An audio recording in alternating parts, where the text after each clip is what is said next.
सबसे सस्ता बीएसएनएल। जियो और एयरटेल का तो समझ लीजिए काम खत्म, पर इतना आसान नहीं है भाई और बहनों। जी हाँ, बहुत सारे चैलेंजेस हैं जो बीएसएनएल को झेलने पड़ेंगे। हमने पोर्ट टू बीएसएनएल और आई सपोर्ट बीएसएनएल की मुहिम तो बड़ी अच्छी चलाई। आप सब ने काफी सहयोग दिया बीएसएनएल की महत्ता पूरे देश के जनता को बताने के लिए। पर अब बारी बीएसएनएल की है और देश की सरकार की है कि बीएसएनएल से जो आस बंधी है उसे पूरा किया जाए। आस को बचाना है तो सरकारी साख को बनाना पड़ेगा। बीएसएनएल के सामने बड़े बड़े चैलेंज है दोस्तों। पहला, मार्केट शेयर। बीएसएनएल ने जो आज से 10 साल पहले जियो और एयरटेल जैसी बड़ी प्राइवेट कंपनियों को थाल में सजा के दे दिया था।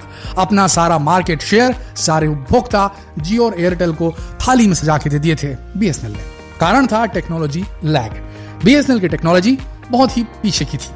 जब 4G आ गया था तब 3G चलता था, और जब 5G आ गया तो भी कई जगह बीएसएनएल का 3G चलता है। नतीजतन लोगों ने पोर्ट करना शुरू कर दिया।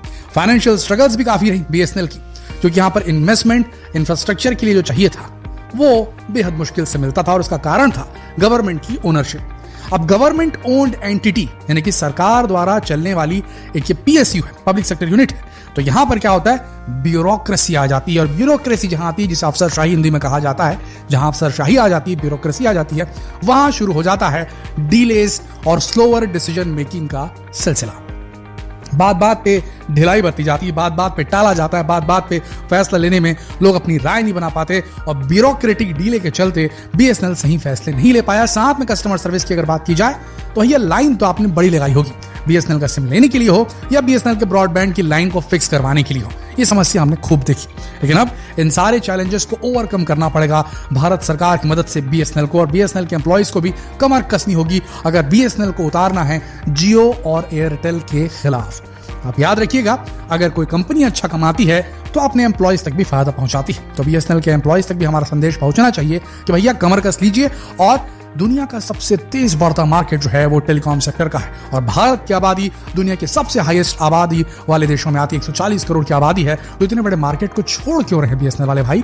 जितना हो सके भाई बीएसएनएल के एम्प्लॉय जो हैं उन्हें मेहनत करनी चाहिए, अपनी कंपनी को स्ट्रॉन्ग करना चाहिए, सरकार को मदद करना चाहिए, ताकि जो जूस है फाइनेंशियल प्रॉफिट का वो बीएसएनएल उठा सके। आगे बढ़ते हैं। अब बीएसएनएल को किस प्रकार के स्टेप उठाने की जरूरत है हमारी और आपकी आस पूरी करने के लिए, तभी वो अपनी साख बचा पाएगी। आइए ये समझते हैं। यूं तो भैया बड़े बड़े मंत्रियों ने कह दिया है कि बीएसएनएल जो है इस साल किसी भी हालत में पूरे देश भर में जहां जहां बीएसएनएल का नेटवर्क है वहां तक 4G पहुंचा देगा। पर केवल बोलने से नहीं होगा दोस्तों, करना पड़ेगा और करके दिखाना पड़ेगा।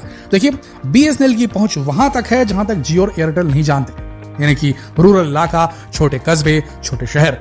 अगर वहां पर 4G सुविधा मिल गई तो ये लोग कभी भी जियो और एयरटेल के गुलाम नहीं बनेंगे, क्योंकि इन्हें सस्ता भी चाहिए। उनकी अर्निंग थोड़ी सी कम होती है शहरी जो जनता होता है उसके मुकाबले, और दूसरी, उन तक अगर बीएसएनएल ने 4G पहुंचा दिया तो उनकी नीड्स पूरी हो जाएगी दोस्तों। और वहां ऑलरेडी जियो एयरटेल है नहीं, तो जियो और एयरटेल अगर गेम खेलेंगे बीएसएनएल के साथ और उसके इलाके, रूरल इलाके में भी घुसने की कोशिश करेंगे तो भी संभव नहीं हो पाएगा अगर बीएसएनएल ने वहां कदम अपने जमा लिए। अब वहां से जो रेवेन्यू निकलेगा वो बीएसएनएल को तैयार करेगा कि वो शहरी इलाकों में एंटर करे और उसके बाद अपनी 5G भी लॉन्च करे और टक्कर देना शुरू करे जियो और एयरटेल को उनके गढ़ यानी कि शहर में। वो समझते हो कैसे होगा। तो भैया 5G लेके आना है और शहरों के अंदर जियो और एयरटेल के गढ़ के अंदर प्रतिद्वंदिता करनी है, युद्ध लड़ना है दोनों प्राइवेट कंपनियों से, तो स्ट्रेटेजिक पार्टनरशिप तो करनी होगी। रणनीतिक साझेदारी की जरूरत पड़ेगी बीएसएनएल को, जो बीएसएनएल ने एक सही कदम उठाया है टाटा के साथ हाथ मिलाकर।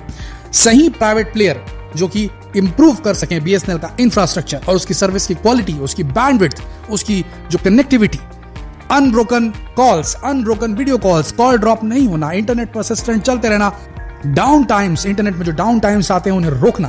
अगर इसमें सक्सेसफुल हो गया बीएसएनएल तो बहुत जबरदस्त हो जाएगा। साथ ही सरकारी सहायता की भी जरूरत पड़ेगी, गवर्नमेंट सपोर्ट की जरूरत पड़ेगी, और गवर्नमेंट की फंडिंग जो आएगी, सिर्फ फंडिंग से काम नहीं चलेगा। फंडिंग का इस्तेमाल किस तरीके से हो रहा है इसकी मैनेजमेंट के लिए भी कोशिश करनी पड़ेगी सरकार को। ये बहुत महत्वपूर्ण है।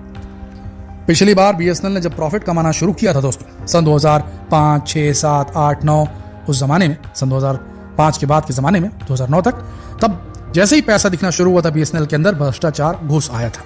इस बार ऐसा ना हो, इसके लिए गवर्नमेंट को सही नीतियां बनानी पड़ेगी बीएसएनएल के रिवाइवल के लिए। इसके बाद वही जो हमने बताया था, रूरल एरियाज, ग्रामीण इलाके, जो कि स्ट्रॉन्ग प्रेजेंस जहां पर है बीएसएनएल का, पहले उसे स्ट्रेंथन करना होगा बीएसएनएल को। वहीं से शुरुआत होगी रिवाइवल की।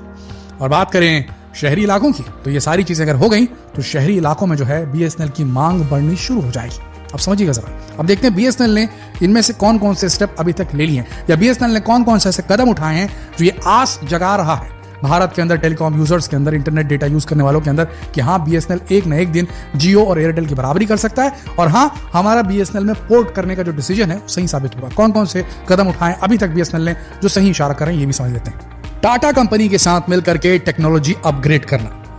भारत की बीएसएनएल जो है, भारत संचार निगम लिमिटेड जो है, उसने टाटा कंसल्टेंसी TCS को यहां पर नियुक्त किया, उसे कॉन्ट्रैक्ट दिया 15,000 करोड़ का, हजारों की तादाद में जो है देश के अंदर टावर लगाने के लिए। 4G टावर एक ऐसा इंफ्रास्ट्रक्चर जो है जिसे खड़ा करेगी टाटा ग्रुप, जिसे सॉफ्टवेयर महज अपडेट करने के बाद वो 5G में कन्वर्ट हो जाएगा।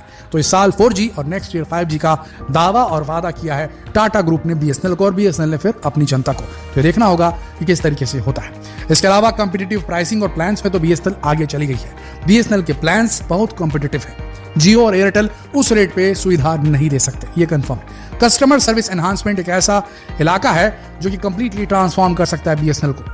ऐसे कॉल सेंटर स्थापित करना और ऐसे लोगों वहां बिठाना जो वाकई में कस्टमर्स की प्रॉब्लम को सॉल्व कर सके, मृदु भाषा में बात करे, बहुत ही माइल्ड जो है टोन का इस्तेमाल करे, तभी काम सही बनेगा। ये बहुत यहाँ पर लैक कर रहा था बीएसएनएल, इसको बढ़ाना जरूरी है और इस ओर बीएसएनएल ने काम करना शुरू कर दिया। स्ट्रेटेजिक पार्टनरशिप की बात हुई तो बीएसएनएल काफी हद तक के सही रास्ते पर बढ़ रहा है। हाँ, OTT प्लेटफॉर्म के साथ बीएसएनएल की बात नहीं हो रही है और उसकी जरूरत भी नहीं है, ऐसा लगता है। OTT कोलैबोरेशन का मतलब जो चलता है Disney plus, Hotstar, Netflix, prime videos, ये सब कुछ जो बंडल करके दिया जाता है, इसकी बीएसएनएल को जरूरत है भी नहीं। अब आते हैं मेन मुद्दे पर, लेवरेजिंग गवर्नमेंट सपोर्ट। गवर्नमेंट जो बैकिंग कर रही है, जो फंड्स दे रही है, उसका इस्तेमाल कॉम्पिटिटिव एज के लिए लेना पड़ेगा बीएसएनएल को। अगर उन फंड्स का सही तरीके से इस्तेमाल नहीं हुआ, यूं कह लीजिए यहां पर भी ब्यूरोक्रेसी हावी नहीं हुई, करप्शन नहीं घुसा, तो मान के चलिए बीएसएनएल को आगे बढ़ने से कोई नहीं रोक सकता। इनोवेशन और R&D, टेक्नोलॉजी और सर्विस को आगे बढ़ाने के लिए ये दोनों चीजें बहुत जरूरी होती है, इनोवेशन और रिसर्च एंड डेवलपमेंट। अगर इस क्षेत्र में बीएसएनएल ने आगे कदम नहीं बढ़ाया, जो कि बढ़ा रहा है ऐसा महसूस होता है, TCS को लाना ही अपने आप में इनोवेशन और R&D को सीधे सीधे सपोर्ट करना है। तो अगर ऐसा होता है तो ये बीएसएनएल के फेवर में जाएगा। अगला कदम जो है जहां बीएसएनएल को कदम बढ़ाना चाहिए, और डेफिनेटली बीएसएनएल इस बारे में सोच भी रहा होगा और ये पॉजिटिव कदम होगा, वो ये है कि फोकस करना एंटरप्राइज सॉल्यूशंस के लिए। यानी कि रादर देन भाई कस्टमर्स को तो आप दे रहे हो, इंडिविजुअल्स को आप दे रहे हो, आम जनता को सप्लाई कर रहे हो, साथ में बीएसएनएल को ऐसे प्लान्स लाने चाहिए और ऐसी सिस्टम सेटअप करना चाहिए जो ऑफिसेस, ऑर्गेनाइजेशंस उन तक high speed data internet provide कर सके। रेट्स तो ऑलरेडी बीएसएनएल के कम है, उसको बस अपनी सर्विसेज को अपग्रेड करना होगा।